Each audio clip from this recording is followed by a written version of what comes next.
Hey guys, Brady here with your daily tennis lessons. So we're looking at low volleys this week, and today we're going to have a look at the forehand side. So the low volley, what I'd like to kind of preface this with today is just in general, we want low volleys to be pretty similar to our standard volley. So everything we're going to look at today is going to make the low volley, which is generally tough for a lot of us, as similar as possible to a standard, more eye-level volley.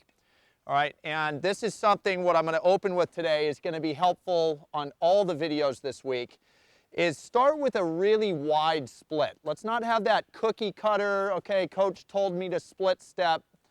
We want to get wide at the net. It does two things. One, simply because my reaction time at the net is limited. A wider split makes me more athletic. So if I want to be quick to the ball, I'm going to be wider and lower, and that's going to help me be more explosive.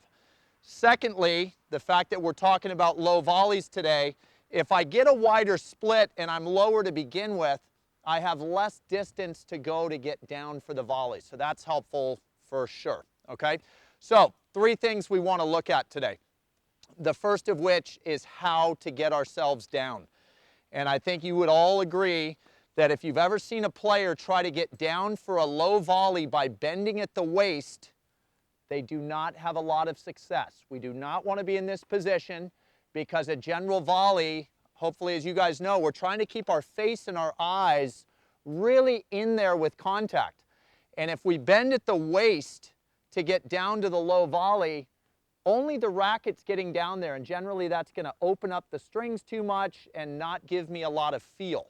So the way I want to see you guys get down is more with a lunge. And you're going to see that front leg really drop, and the back knee, especially if the ball gets extremely low, the back knee should get you guys pretty close to the ground.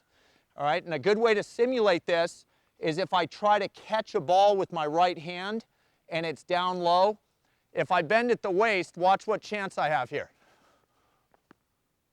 Okay, no chance whatsoever if I bend at the waist. So if I'm going to be successful catching the ball by getting my legs down, it's very similar to a volley. We want to see that lunge position down there where the legs get us down and the upper body hopefully doesn't break over too much. That's going to be extremely helpful for you guys. All right, secondly, the racket angle inevitably needs to drop slightly. And as you guys know, I preach everything in moderation. But at some point, when I get down for a low volley, there's a good chance the ball is now below here.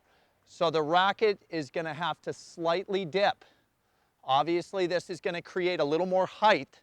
So what you guys might have to do is loosen up your grip pressure slightly, but also tying into our third point today is lower the height of net clearance.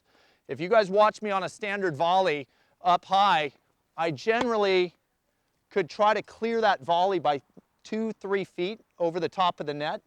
If I do the same thing on a low volley, there's a good chance that ball's going to pop long, and I barely even hit that thing. So mentally, I've got to picture this low volley clearing the net by maybe a foot. And the reason I'm going to have confidence that it's still going to go over is because I did have to open up the racket slightly more than I would have up here. So let's have a look at me taking that low volley and visualizing lower clearance. Now all of a sudden I'm in play.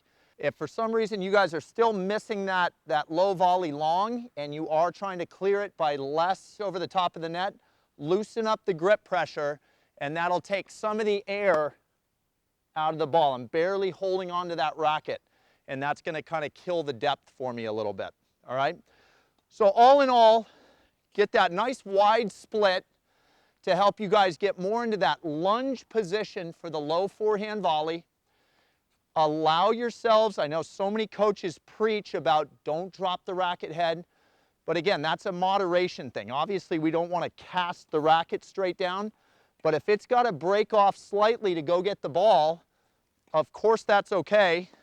And then thirdly, play around with that different mental picture of where the low volley needs to clear the net in order for you to keep it in the court. All right? So that's all I got for you today on the low forehand volley. Look for a couple more videos later this week on low backhand, couple plays to use. I think you guys will find this week extremely helpful for your volleys, okay? And that's all I got for you. So please click like below this video. And if you have not subscribed to our channel yet, please do so, as well as check down below me in the description of this video. You'll find the link to 3 free courses Mark and I have put together. I think you'll find those really helpful as well. All right, so until next time, be well, and we'll see you soon.